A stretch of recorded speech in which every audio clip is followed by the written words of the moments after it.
Quem é Lula? Parte 6. Lula depois da presidência. Palestrante e colunista. Lula, após deixar seu cargo de presidente, iniciou carreira de palestrante. Sua primeira palestra foi em março de 2011 para executivos da LG. As estimativas dos valores de suas palestras rondam a casa dos R$ 200 mil no Brasil e R$ 332 mil no exterior. Entre outubro de 2011 e março de 2012, Lula visitou mais de 30 países. Em abril de 2013, o ex-presidente assinou um contrato com o jornal norte-americano The New York Times para escrever uma coluna mensal no jornal sobre política e economia internacionais.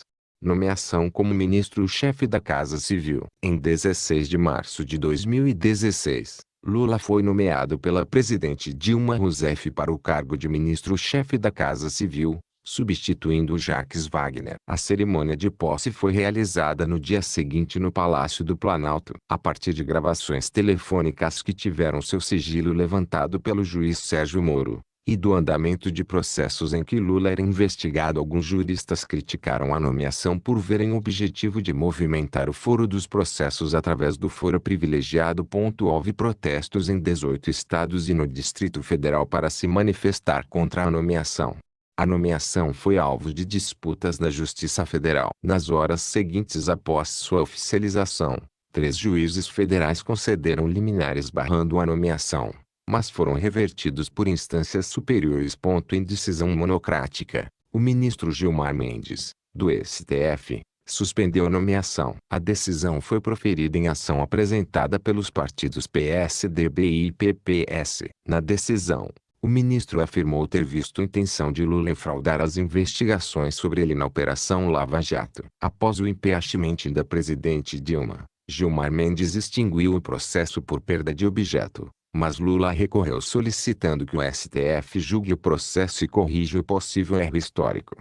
Candidatura ao terceiro mandato presidencial. Em 2017, Lula anunciou publicamente que seria novamente o candidato do PT à presidência da República. Em setembro daquele ano, saiu em caravana pelos estados do Brasil, começando por Minas Gerais, estado governado pelo seu aliado Fernando Pimentel. No ano seguinte, ao atravessar a região sul do país, a caravana petista foi recebida com protestos. No Paraná, o ônibus da comitiva foi atingido por tiros, e no Rio Grande do Sul, militantes pró-Lula foram atingidos por pedras. Mesmo após a prisão em abril de 2018, o PT insistiu e manteve Lula como candidato do partido à presidência. Na pesquisa Ibope realizada em junho, Lula liderava com 33% das intenções de voto, mais que o dobro do segundo colocado, o deputado Jair Bolsonaro, PSL, que pontuava 15%. De dentro da cadeia, o ex-presidente articulou uma aliança nacional com o PCdoB e alianças regionais com o PSB,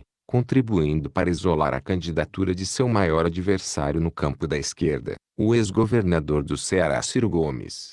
O PT oficializou a candidatura de Lula em 5 de agosto, em São Paulo. Na impossibilidade da presença física de Lula no local, uma carta sua foi lida para a plateia pelo ator Sérgio Manberti. O vice indicado na chapa presidencial foi o ex-prefeito de São Paulo Fernando Haddad, que representará Lula em eventos e debates. Na provável inelegibilidade de Lula, Haddad assumiria a cabeça da chapa, tendo como vice a deputada Manuela Dávila. Em 16 de agosto, depois que a maioria dos ministros do TSE declarou que a inelegibilidade de Lula como candidato é incontroversa, a Procuradora-Geral da República, Raquel Dodge, enviou uma impugnação contra a candidatura tendo como base a lei da ficha limpa, que considera inelegíveis candidatos condenados em segunda instância.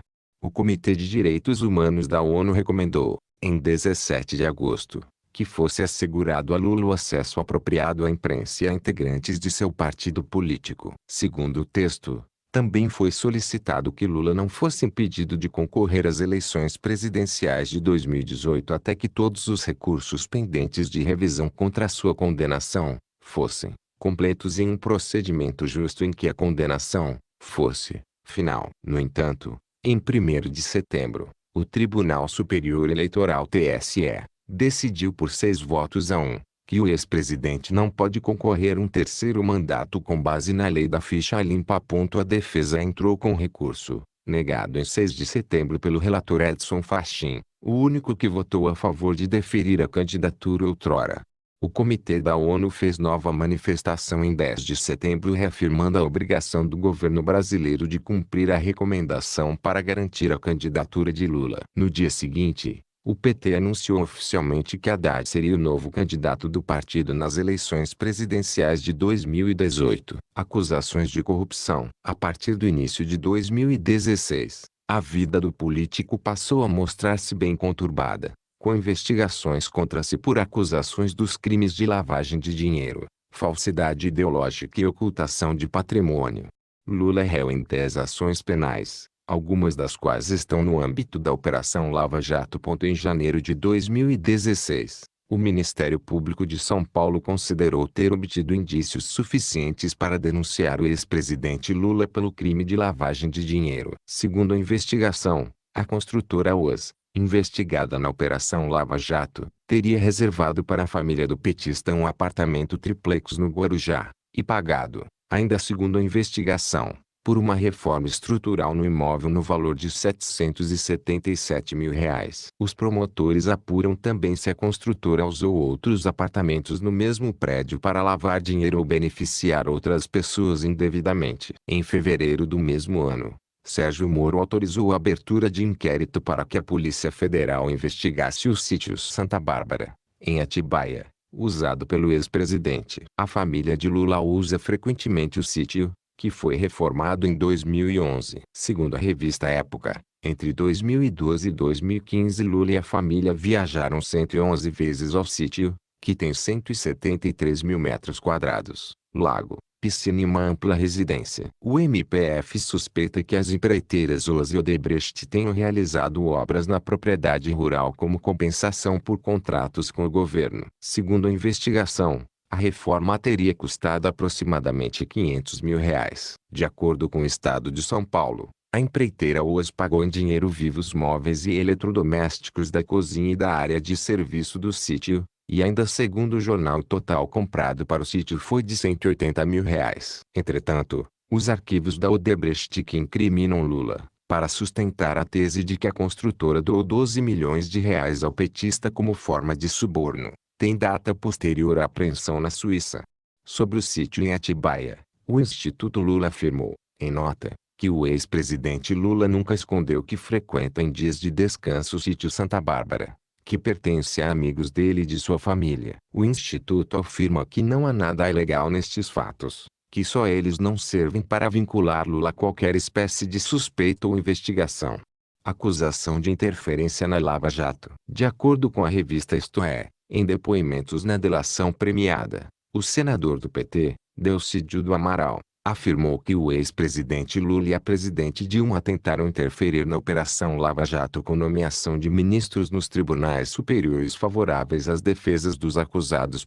Ainda segundo a revista Isto É, o senador Delcídio afirmou na delação premiada que Lula tinha pleno conhecimento do propinoduto instalado na Petrobras e agiu direto e pessoalmente para barrar as investigações. Ainda segundo a delação, Lula teria sido mandante do pagamento de dinheiro para tentar comprar o silêncio de testemunhas, entre elas Nestor Cerveró, a quem Lula ordenou um pagamento de R$ 250 mil. Lula não queria que o ex-diretor da Petrobras mencionasse o esquema do pecuarista José Carlos Bunlai na compra de sondas superfaturadas feitas pela estatal.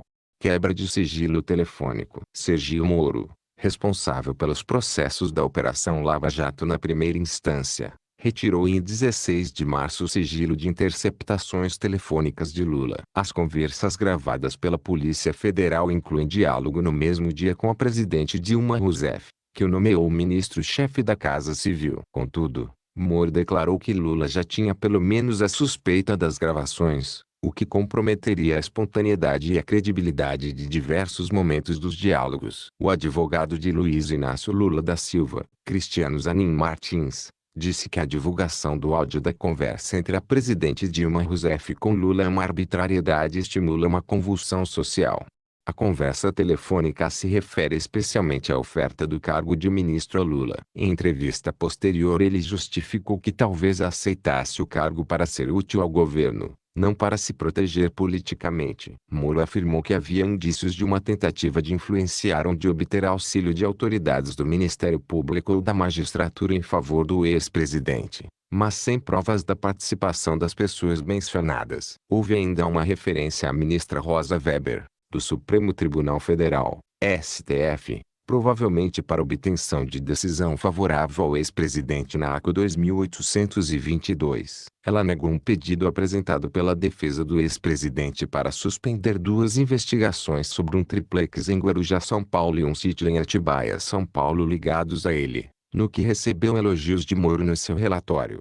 Lula vai além e, numa conversa com o ministro-chefe da Casa Civil, Jacques Wagner, solicita que ele converse com Dilma a respeito de negócio da Rosa Weber. Ricardo Lewandowski também aparece nos diálogos. Há diálogo que sugere tentativa de se obter alguma intervenção do excelentíssimo ministro Ricardo Lewandowski contra a imaginária prisão do ex-presidente, mas sequer o interlocutor logrou obter do referido magistrado qualquer acesso nesse sentido, disse o juiz. E ainda se fala do ministro da Justiça Eugênio Aragão, que Lula reputa como amigo, embora ainda não tivesse prestado qualquer auxílio. O juiz Moro enfatizou que houve tentativa pelos interlocutores em obter auxílio ou influenciar membro do Ministério Público ou da magistratura não significa que esses últimos tenham qualquer participação nos ilícitos. Para Moro, porém, isso não torna menos reprovável a intenção ou as tentativas de solicitação. Denúncias do MPF. Em 21 de julho de 2016, Lula foi denunciado pelo Ministério Público Federal em Brasília por obstrução à justiça na Lava Jato. Em 29 de julho, a Justiça Federal de Brasília aceitou a denúncia do MPF e Lula se tornou o réu da ação. Em 9 de dezembro de 2016,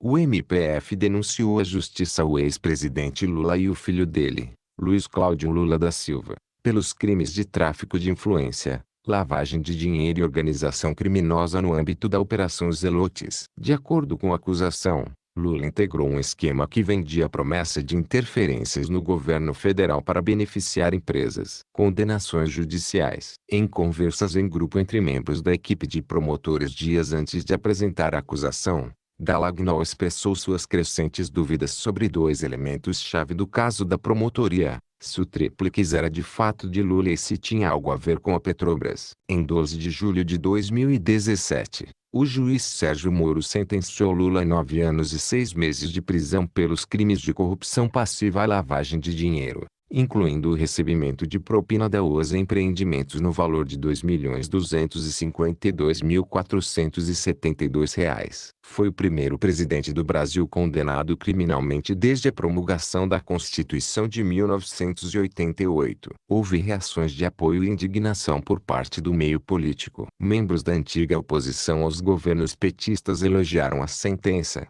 incluindo Ronaldo Caiado e Jair Bolsonaro. Políticos petistas e aliados condenaram a decisão, incluindo Gleisi Hoffmann e Dilma Rousseff. Os autores do processo de impeachment de Dilma Rousseff, entre eles Miguel Reale Jr., elogiaram a decisão de Moro. Houve manifestações a favor e contra a condenação de Lula na cidade de São Paulo. Em 20 de julho de 2017, a Brasilprev, a pedido da Justiça, bloqueou cerca de R$ 9 milhões de dois planos de previdência. Os planos estavam em nome da Lius Palestras e Eventos, empresa que pertence ao ex-presidente. Em 24 de janeiro de 2018, em um julgamento que recebeu atenção internacional, Lula foi condenado em segunda instância. A sentença foi unânime entre os 3 desembargadores da 8ª Turma do Tribunal Regional Federal da 4ª Região, TRF4, em favor de manter a condenação anterior e ainda ampliar a pena de prisão do ex-presidente por corrupção passiva e lavagem de dinheiro no caso do triplex em Guarujá, São Paulo. Os desembargadores decidiram ampliar a pena para 12 anos e 1 mês de prisão.